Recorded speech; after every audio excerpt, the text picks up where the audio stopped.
Hey, this is ZeroEchoZenith, coming to you live at time of recording. Yeah, which is right now. We're gonna go ahead and read some Rapport conversations in Unicorn Overlord, because I have like 20, closer to like 10, but we have a lot, so we're gonna go ahead and get started. Our first conversation will be between Elaine and Scarlet.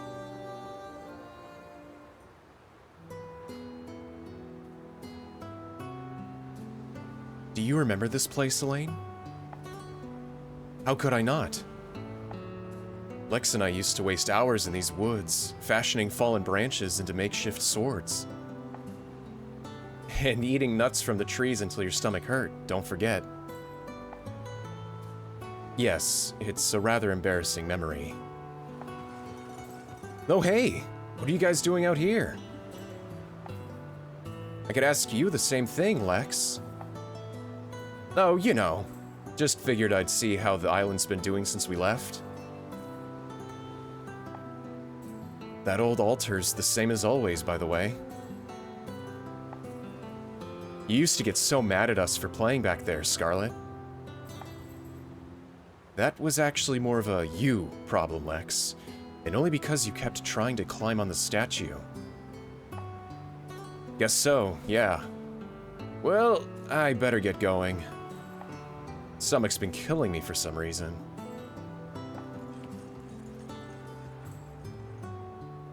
Still a slave to his habits, I see. Please tell me you haven't been eating any nuts at least. No, of course not.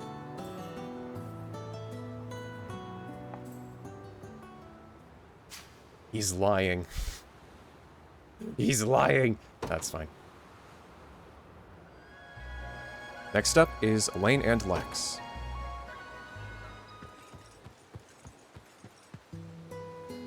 Got some bread for you, Elaine. Fresh out of the oven. Do you mean to say you're the one who made it? Sure do. Then forgive me, Lex, but I can't eat this. Why the hell not? Do you remember the last time you baked us bread? It was closer to biting into a rock than any sort of actual food. Oh, come on. That was ages ago. Here, I'll tear off half for you. It does appear to be quite soft inside. I have to say, this is incredible. See? I'm thinking I might even start a bakery once we're done with all this war stuff. Something's wrong with this bread you made, Lex. It's hard as stone. That's 'cause you're not eating it right. It's a northern specialty, meant to go with a nice hot bowl of soup. Really? Well, then maybe you should remember to tell people next time. I'm lucky I still have all my teeth after that. Oh no, not Chloe. Does such a dish truly exist? Of course it doesn't, but only one of the 6 loaves I made actually turned out good. Not sure why though.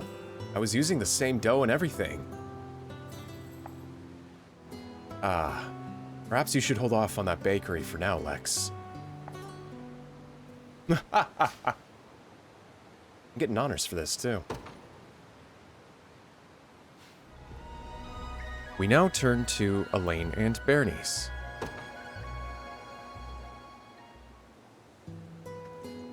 So, what do you think? In all honesty, it feels rather different than what I'm used to. No surprise there. Big sword like this is a whole nother beast. If you've never trained with one, you'll be all worn out just after a swing or two. As I've noticed, yes. But hey, that's nothing a bit of practice can't solve. Perhaps so. Yet, I believe I'll be better off persisting with my current blade. Well, as long as you've got something you're happy with. Better to be a specialist than try and spread yourself too thin. My thinking exactly.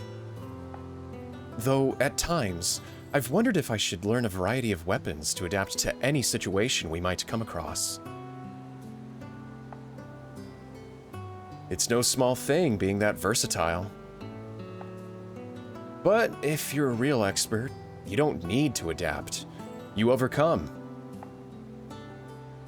By an expert, do you happen to be speaking of yourself? Sorry?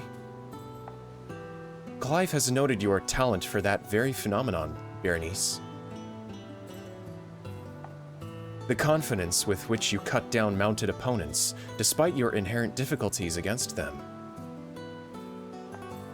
I've witnessed it often as well. And I must admit, the skill you bear with that blade has seen you turn even the most dire of situations in your favor. Easy there, Lane. I didn't say all that just to fish for compliments. Ugh. Any more of that and I might have started blushing. My point is, don't worry about how many weapons you can use. Focus on one and see where it takes you. I'll do just that then. Thank you, Berenice. Anytime. Now come on, we've got training to get back to. She's got the angry face and everything.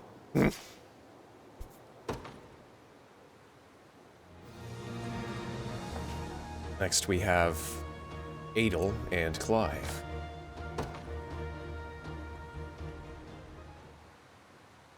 Adel and Clive.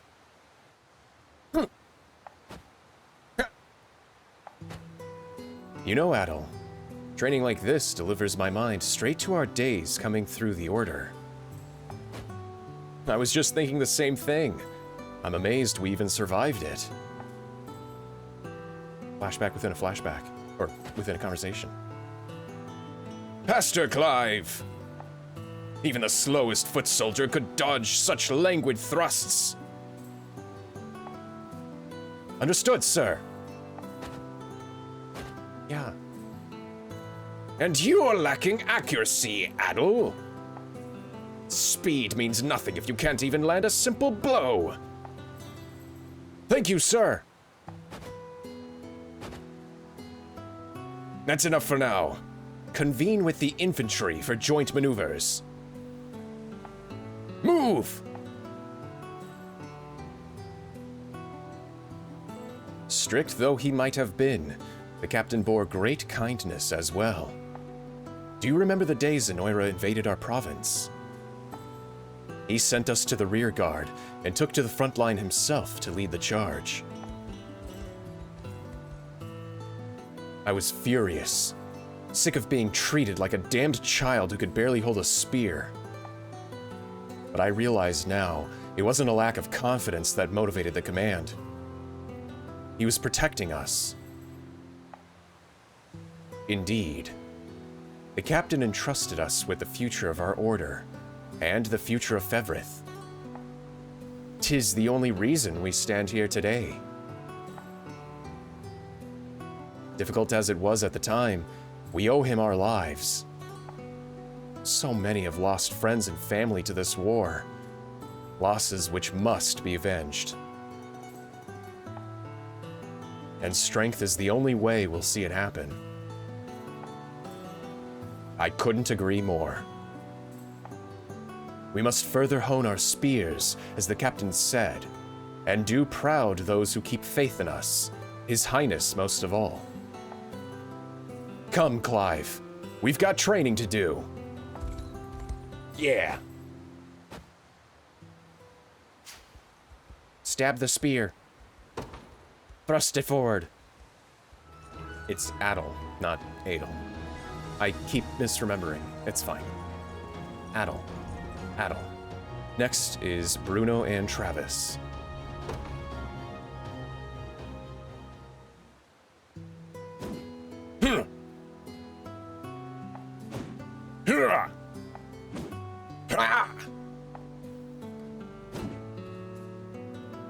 That's some good chopping you're doing there, big guy. I dare you to say that again.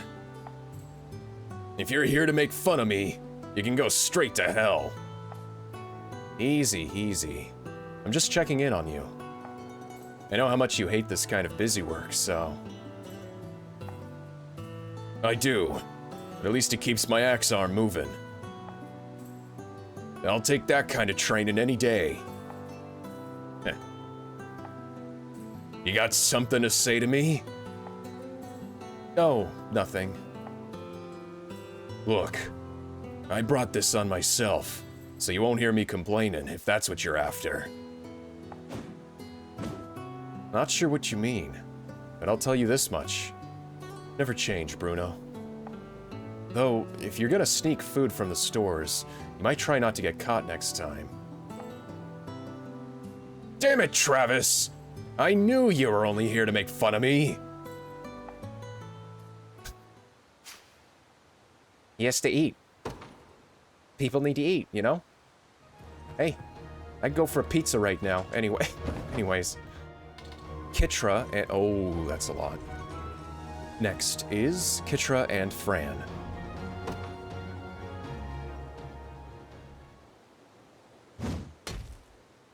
Big Hammer. We'll get you for this, girl. Just you wait. Kitra, what's going on here? What's going on is those mercs were making fun of me, so I taught them a little manners. Is that really all it took?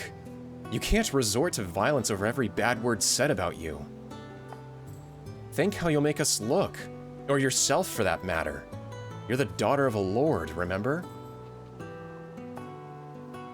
You should at least start speaking like one, if nothing else. Sorry, not happening. The only lord our land's got now is Zenoira. My mom and dad are gone. Oh. So I'm not a noble, Fran. Neither are you. Not anymore. We will be. Once His Highness takes the throne, everything will go back to the way it used to be. That's what they say, yeah. But me? I'm not holding my breath. Do you not believe in him, Kitra? It doesn't matter what I believe. Besides, you're 5 times the proper lady I'll ever be. That's how it is, and that's how it's always gonna be. You can't mean that. I don't really. And I know the prince isn't a bad guy. So, sorry. I'll watch what I say from now on. Promise. Anyway, I should get going. Places to be, you know? I wonder if that's a promise she can really keep.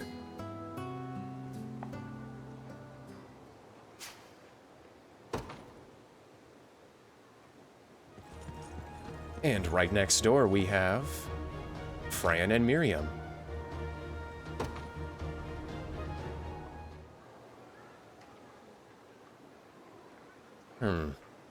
What can I possibly do with all this? I couldn't ask Kitra again, not after last time. Is something the matter, Fran? And what's that bag you have there? Is this how I learn you're abandoning our order? No, I would never. It's from my parents, actually. An assortment of all my favorite pickled vegetables. I'm thankful for the gift, of course, but I'll never be able to eat it all on my own. They also sent me an array of formal wear, which has about as much use in battle as a hibernating griffin. Granted, we do have the occasional feast every now and then. But, knowing the company we keep, wearing anything too fancy would just make me stick out. Might you be able to send it all back? I thought about that, but I've just been passing things off on Kitra's family instead. After all, I'd rather not hurt my parents' feelings if I can avoid it. That does sound quite the puzzle. Though, I admit, I'm somewhat jealous to hear of it. The only missives I've ever received from my father demanded I honor our family name on the field of battle, and nothing else. Though, I suppose I should be pleased to hear anything at all from him. The man is taciturn, to say the least. Even so, I'm sure he worries about you in his own unique way. And I'd bet no feat of bravery could ever make him happier than seeing you get home safe. I pray you're correct.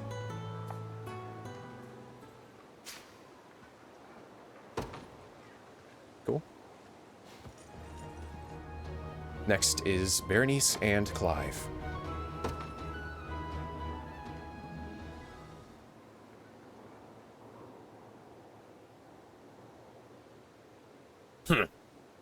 I won't forget this. Yeah? Just keep walking if you know what's good for you. Berenice, what's going on here? Oh, that? Just a little scuffle is all. Thank you, ma'am.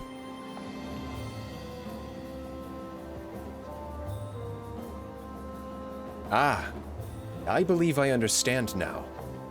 You stepped in to assist that girl. Yet, judging by appearances, I can only assume you did so through force, not words. A noble deed, marred by a most ignoble methodology. Yeah, it's not the best look. But you and I both know I've never been too big on tact. Be that as it may, there are more means to solve an issue than with your fists. Either way, little chat wouldn't have helped much here. Black eyes and bruises are the only language a guy like that talks. Perhaps so, yes. Still, it's a point well taken. I'll keep it in mind next time, yeah? Can't promise it'll turn out any different, though. Whatever shall I do with you, Berenice? What are they gonna do with her? She's a brawler. With a heart of gold. Next, we have a conversation between Adel and Berenice.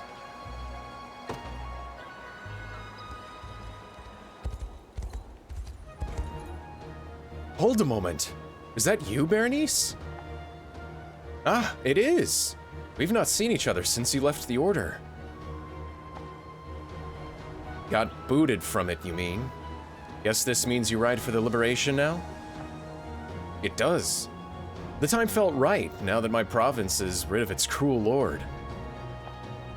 If I may, though, you carry quite the blade. I take it you still bear little interest in cavalry work, then? I'd rather stick to what I do best, yup. Me and horses don't really see eye to eye. I remember. The day of our training, you spent more time on the ground than in a saddle. Amusing, yes. Still, none of us could ever match your skill with a blade. Good thing is, there's more to being a knight than clomping around on some dumb beast. Besides, I'm just a regular old mercenary now, and for us, steel's the only thing that matters. That's fair, yes. I'm sorry for even mentioning it. Seeing you just stirred up some old memories. Don't worry about it. Gotta say though, it feels good being back on the same side. See you on the battlefield, Adel. I can't wait.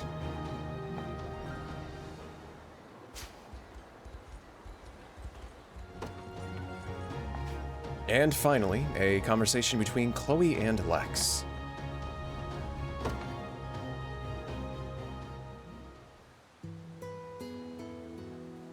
Can I ask you something, Lex? Why do you only sneak food out when I'm on cooking duty? Isn't it obvious? It's 'cause you're the best chef we've got.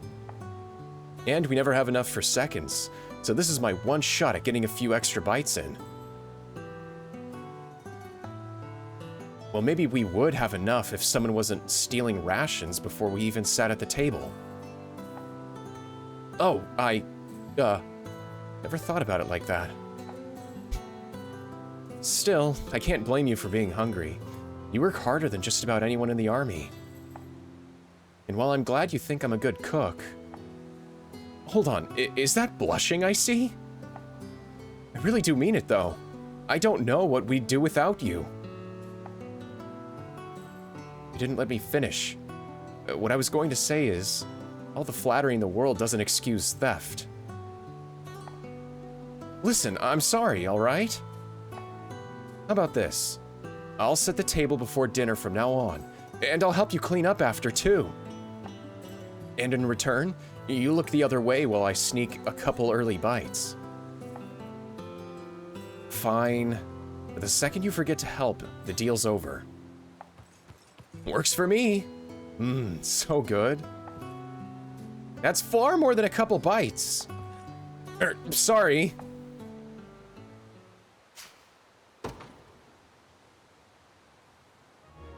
And that concludes this time's Rapport conversation dump. Or, yeah, going through like 9 of these things. But yeah, thanks for watching. This is ZeroEchoZenith. And that's about it.